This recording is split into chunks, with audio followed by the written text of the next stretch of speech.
দেশে জ্বালানি তেলের দাম বাড়ানোর সিদ্ধান্তের তীব্র সমালোচনা করেছেন জাতীয় সংসদের বিরোধী দলীয় নেতা ডাক্তার শফিকুর রহমান। তিনি এই সিদ্ধান্তকে সাধারণ মানুষের জন্য মরার ওপর খাড়ার ঘা হিসেবে আখ্যা দিয়েছেন। শনিবার রাতে সামাজিক যোগাযোগ মাধ্যমে দেওয়া এক পোস্টে তিনি বলেন, বিশ্ববাজারে জ্বালানি তেলের দাম কমলেও দেশে দর সমন্বয়ের নামে নতুন করে মূল্য বাড়ানো হয়েছে, যা অত্যন্ত দুঃখজনক।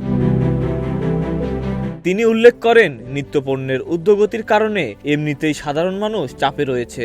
এর মধ্যে জ্বালানির দাম বাড়ানো জনজীবনে আরও সংকট তৈরি করবে। জামায়াত আমিরের মতে, জীবনযাত্রার ব্যয় সামাল দিতে মানুষ ইতোমধ্যেই হিমশিম খাচ্ছে। সেখানে জ্বালানি তেলের মূল্য বৃদ্ধি পরিস্থিতিকে আরও কঠিন করে তুলবে। এর আগে শনিবার বিদ্যুৎ, জ্বালানি ও খনিজ সম্পদ মন্ত্রণালয় নতুন করে জ্বালানি তেলের দাম নির্ধারণ করে। নতুন মূল্য তালিকা অনুযায়ী প্রতি লিটার ডিজেলের দাম ১১৫ টাকা এবং কেরোসিন ১৩০ টাকা নির্ধারণ করা হয়েছে। এছাড়া অকটেনের দাম ১৪০ টাকা এবং পেট্রোলের দাম ১৩৫ টাকা করা হয়েছে, যা রোববার থেকে সারা দেশে কার্যকর হয়েছে। মন্ত্রণালয় জানিয়েছে, আন্তর্জাতিক বাজারের সঙ্গে সামঞ্জস্য রাখতে এই মূল্য সমন্বয় করা হয়েছে। Desk report, news flash 71।